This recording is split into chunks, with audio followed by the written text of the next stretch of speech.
Muito bom dia, minha gente querida. Hoje estou ministrando a palavra de Deus daqui do Templo da Igreja Bíblica Brasileira. Isso porque recebemos a boa notícia de que podemos retomar os nossos cultos públicos. Para que você tenha informação de todos os procedimentos que nós vamos seguir para celebrarmos os cultos públicos, por favor, visite o nosso site, visite as plataformas sociais da Igreja Bíblica Brasileira e você vai encontrar todas as informações ali. E eu quero agradecer você. Semana passada eu fiz um pedido para que você fosse um missionário digital compartilhando a mensagem e você fez isso. Hoje eu quero desafiar você mais uma vez. Lembre-se que com um clique você pode mudar a vida de alguém. Então, aperte esse botão compartilhar e vamos juntos alcançar pessoas com a palavra de Deus. Vamos orar. Pai, muito obrigado pelos meus irmãos que acompanham a sua palavra por meio das plataformas digitais. Que nesse momento o nosso coração seja solo fértil para receber a sua palavra. Que sejamos transformados e conformados à imagem de Jesus. E é no nome dele, Senhor, que oramos. Amém e amém.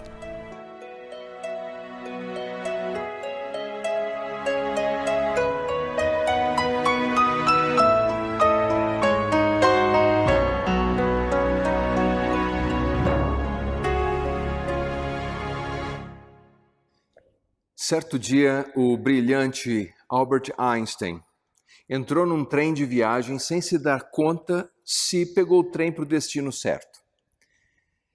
E quando o bilheteiro veio de vagão em vagão e vinha se aproximando de Einstein, de longe o homem viu que Einstein estava mexendo na sua pasta, nos seus livros, nos seus bolsos.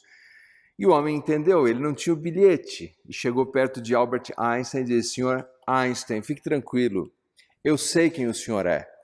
E Einstein respondeu: "Eu também sei quem eu sou. O problema é que eu não sei para onde eu estou indo." Essa condição de dúvida de Albert Einstein, para onde eu estou indo, é o tipo de questão que surge quando nós enfrentamos o que é conhecido como crise existencial. O conceito de crise existencial é estudado desde 1929. Psicólogos, psiquiatras, pessoas interessadas no comportamento humano, conselheiros, se debruçam sobre essa questão e procuram encontrar uma resposta.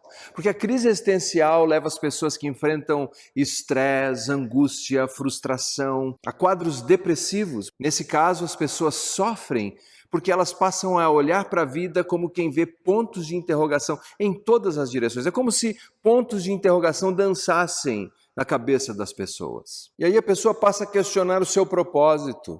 Por que ela existe? Por que ela está aqui? Qual é a razão da vida?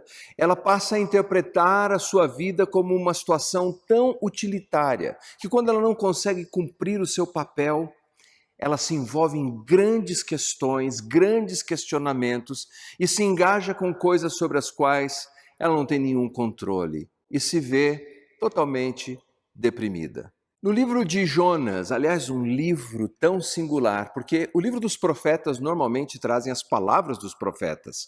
Mas nesse caso, nós encontramos uma história sobre um profeta, e aliás, um profeta que se rebelou contra a ordem de Deus. O livro é conhecido por um gênero literário chamado sátira. Afinal de contas, o profeta não obedece a Deus e os marinheiros pagãos obedecem a Deus, o vento obedece a Deus, o grande peixe obedece a Deus, o verme obedece a Deus, a aboboreira obedece a Deus, o povo de Nínive obedece a Deus, mas o profeta não. Assim, o livro é repleto de situações inusitadas, cheio de sátira. Mas nesse livro, nós aprendemos um pouco sobre as causas para a crise existencial e quais seriam as possíveis soluções. Veja, as pessoas sofrem profundamente com isso, quando olham para a vida e veem mais perguntas, mais dúvidas do que respostas. Onde está Deus? Por que Deus está permitindo isso? Qual é o meu propósito? Por que eu estou aqui? Veja no primeiro capítulo, a partir do primeiro versículo, as razões por que Jonas embarcou, por assim dizer, nessa crise existencial. Veio a palavra do Senhor a Jonas, filho de Amitai, dizendo: "Dispõe-te, vai à grande cidade de Nínive e clama contra ela, porque a sua malícia subiu até mim." Jonas se dispôs, mas para fugir da presença do Senhor, para Tarsis. E tendo descido a Jope, achou um navio que ia para Tarsis. Pagou, pois, a sua passagem e embarcou nele para ir com eles para Tarsis, para longe da presença do Senhor. Mas o Senhor lançou sobre o mar um forte vento e fez no mar uma grande tempestade, e o navio estava pronto a se despedaçar. Então os marinheiros, cheios de medo, clamavam cada um ao seu Deus e lançavam ao mar a carga que estava no navio, para o aliviarem do peso dela. Jonas, porém, havia descido ao porão e se deitado e dormia profundamente. A primeira causa para a crise existencial é o que nós chamamos de crise de responsabilidade. É quando a pessoa acredita que a responsabilidade que recebeu está acima da sua capacidade de execução. Me parece que esse é o caso de Jonas. Deus atribuiu a ele a responsabilidade de proclamar uma mensagem em Nínive, que era a capital da Assíria. Os assírios eram conhecidos por serem um povo violento, agressivo. Eles não apenas matavam seus inimigos, mas arrancavam a pele deles e colocavam seus corpos em estacas do lado de fora para que todos pudessem ver a capacidade deles de aplicar as mais severas e duras punições aos seus adversários. Como se isso não bastasse, várias profecias apontavam para o fato de que no futuro os assírios acabariam por controlar o reino do norte de Israel e levá-los ainda num exílio, num cativeiro chamado cativeiro assírio. Era uma responsabilidade que ele sentia grande demais sobre os seus ombros. Muitas pessoas vivem isso. Um pai de família que perde o emprego e começa a pensar dia e noite, como eu vou sustentar a minha casa? Ou uma mãe de família hoje em dia, que passa por crises e dificuldades e pensa, como eu vou cuidar dessas crianças? Aliás, me permita dizer que se existe alguém que carrega um peso enorme, uma sensação de culpa na vida, são as mães. Cada um de nós pode olhar para os papéis que nos foram atribuídos e sentimos um peso tão terrível que nos leva a essa visão de incapacidade, que desemboca, portanto, nessa crise existencial. E os pontos de interrogação começam a dançar sobre nossa cabeça. Segunda crise que nós conhecemos, e o texto nos mostra, é a crise social.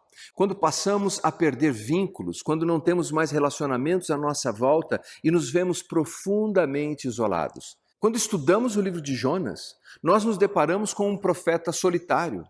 Ele foge sozinho, ele se recupera sozinho, ele se senta sozinho numa colina em Nínive, ele está sempre sozinho. E nenhum de nós foi criado por Deus para sermos uma ilha. E essa solidão dói, a solidão machuca. E nesse tempo que nós estamos vivendo, muitas pessoas estão se sentindo assim. Estão se sentindo distanciadas dos seus amigos, do convívio dos seus irmãos de fé, estão distanciados dos seus colegas de profissão, se sentem ali tão isolados. É exatamente assim que Jonas se encontra. Terceiro, no contexto geral do livro, nós vemos que Jonas sofre de uma crise de propósito. Ele não vê qual é a vantagem em ser um profeta, ele não vê qual é a razão de ser um profeta, uma vez que Deus pouparia o povo de Nínive, o que de fato aconteceu. Veja o que ele diz no capítulo 4. Com isso, desgostou-se Jonas extremamente e ficou irado, e orou ao Senhor e disse, Ah, Senhor, não foi isso que eu disse estando ainda na minha terra? Por isso me adiantei fugindo para Tarsis, pois sabia que és Deus clemente e misericordioso, e tardio em irar-se, e grande em benignidade, e que te arrependes do mal. Peço-te, pois, ó Senhor, tira-me a vida, porque melhor me é morrer do que viver. Jonas olha para a sua atividade como um profeta, como alguém que proclama a palavra de Deus e diz, Senhor, qual é a razão? Eu não vejo propósito algum na minha existência. Eu não vejo propósito algum na minha função, no meu dom, no meu talento, naquilo que o Senhor me comissionou a fazer. É o que nós sentimos muitas vezes quando as coisas não acontecem como nós esperávamos. Pais que criam filhos que se tornam rebeldes e pensamos, do que valeu, Deus, toda a minha dedicação, veja no que o meu filho se tornou. Ou o marido dedicado à esposa e de repente se depara com uma mulher completamente revoltada, ou uma esposa que olha para o marido a quem ela se dedicou uma vida e ele não reconhece nada. E vem essa crise de propósito. Para que eu faço o que eu faço? Por que eu faço o que eu faço? E essa dor profunda se instala em nós. Não é de admirar que a situação de Jonas, logo no primeiro capítulo, se revela como um espiral descendente. Ele tem uma queda espiralada, com toda essa emoção engarrafada dentro dele. O texto diz que ele desce para Jope. Ele entra num navio e desce para o porão. É lançado ao mar, ele desce ao mar. No mar ele desce para o ventre do peixe e o peixe desce para o profundo do abismo. Jonas está lá, no fundo do poço, como muitas vezes nós nos sentimos. Já se sentiu assim? Quando a vida fica em tons de cinza. Quando você olha em todas as direções e os seus vínculos se romperam, não há amigos de verdade, não há alguém para quem você possa olhar e dizer, aqui está um amigo de verdade, e você se sente tão sozinho. Ou você olha para as responsabilidades que te foram atribuídas ou que você mesmo escolheu seguir e fala, eu não suporto mais isso. Como alguém disse, é esse momento que nós desejamos que a roda gigante pare para que possamos descer. Ou talvez nós tenhamos essa crise de propósito. Para quê? Por que eu estou aqui? E em Jonas ainda vemos, paradoxalmente, uma crise de mortalidade. A possibilidade de ser imediatamente morto pelos assírios, ou no futuro, quando os assírios invadiriam o reino de Israel. E a crise de mortalidade ela é tão estranha e tão paradoxal, porque a pessoa começa a imaginar a possibilidade da morte e começa a pensar que talvez seja melhor morrer agora. Normalmente essas crises surgem quando temos algum tipo de diagnóstico, por exemplo. O médico diz, você tem um câncer, ou você tem AIDS, ou você tem Covid, ou você tem alguma doença que as pessoas até cochicham para pronunciar. E naquela hora você vive uma crise tão aguda como se você fosse morrer imediatamente, como se aquilo fosse a sua sentença de morte. Mas veja, a sua vida está nas mãos de Deus. Como dizia Hudson Taylor, eu sou imortal, enquanto Deus assim desejar. Bem, essa era a condição de Jonas. Uma crise existencial. Os pontos de interrogação estão dançando na sua cabeça, estão dançando no seu coração. E você? Talvez você esteja exatamente assim, questionando a vida, questionando a situação que você está vivendo, questionando até mesmo Deus. Como podemos sair dessa crise? Alguns princípios que encontramos nesse livro. O primeiro deles, oração. Jonas orou.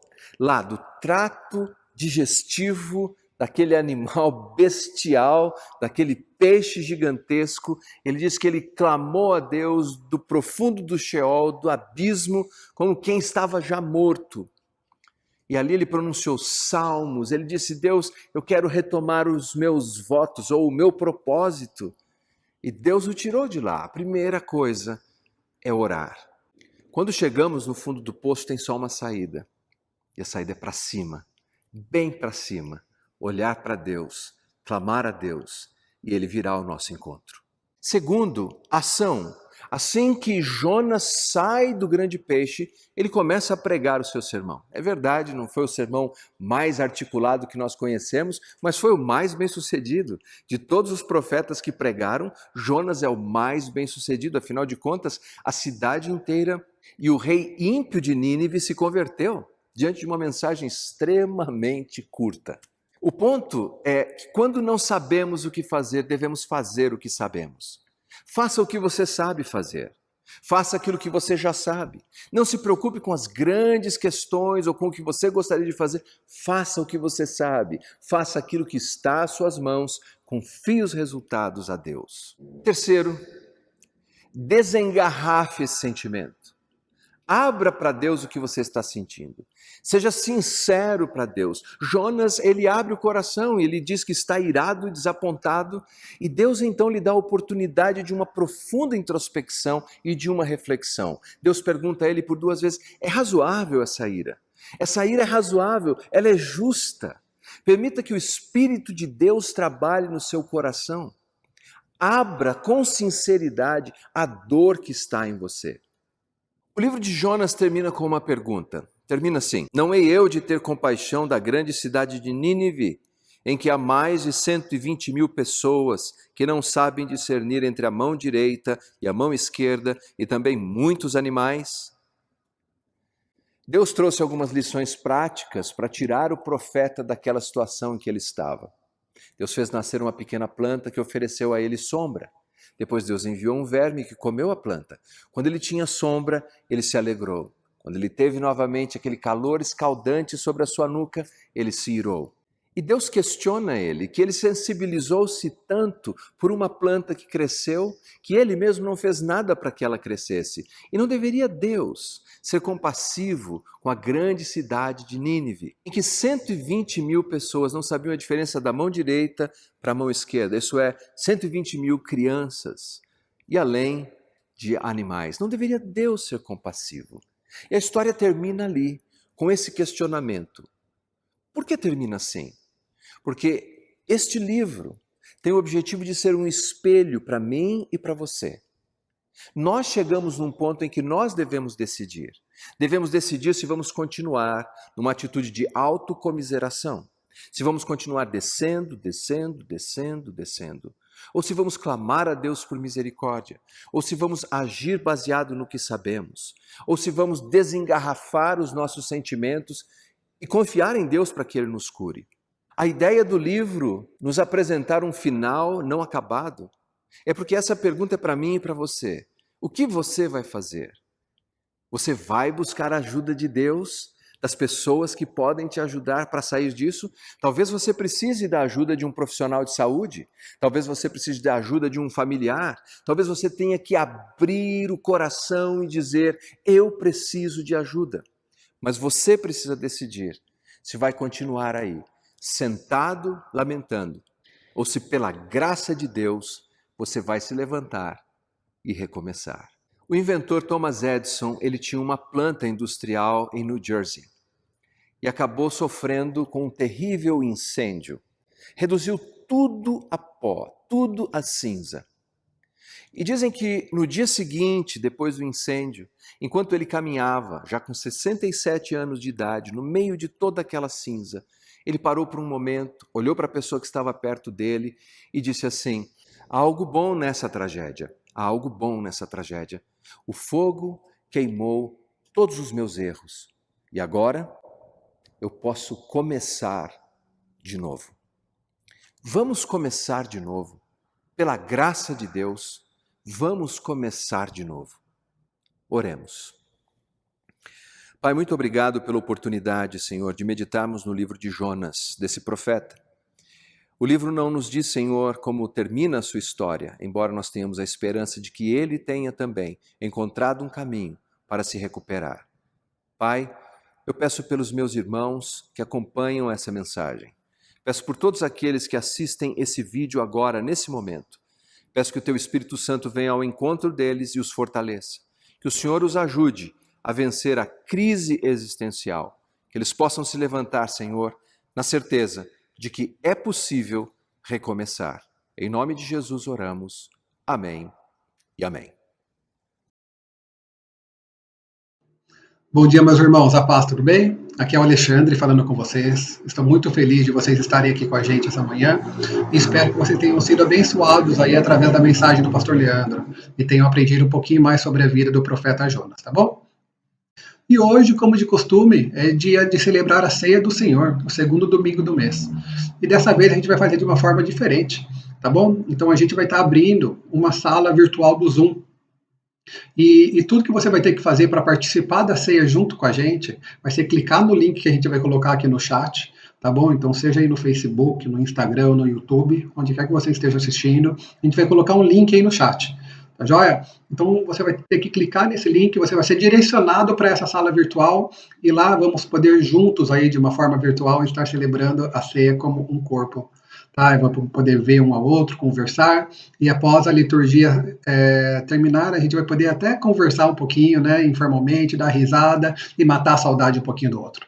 Tá joia? Então a gente vai colocar um louvor agora, para a gente louvar a Deus nesse momento aqui. Eu vou colocar o link aí no chat para vocês clicam nesse link e a gente vai poder se encontrar lá no Zoom, ok? Então fiquem com Deus e até daqui a pouquinho. Espero cada um de vocês lá. Tchau, tchau. Oh, com bom e com suave, viver em comunhão com meus irmãos. Oh, com bom e com suave, viver em comunhão com meus irmãos. A casa cheia da sua glória, tem muita bênção, tem muita vitória. A hipocrisia ficou lá fora,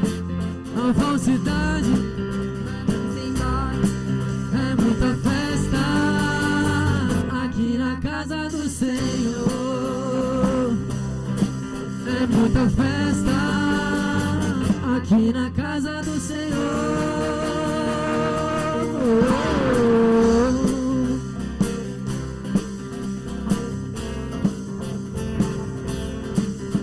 Acompanhe com sua vida e viver em comunhão com meus irmãos. Acompanhe com sua vida e viver em comunhão com meus irmãos. A casa cheia Da sua glória, tem muita bênção. tem muita vitória. A hipocrisia, Ficou lá fora, a falsidade, mandamos embora. é muita festa aqui na casa do Senhor. É muita festa aqui na casa do Senhor.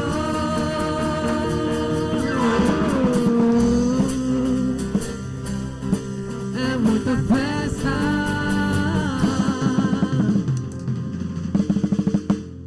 aqui na casa do Senhor.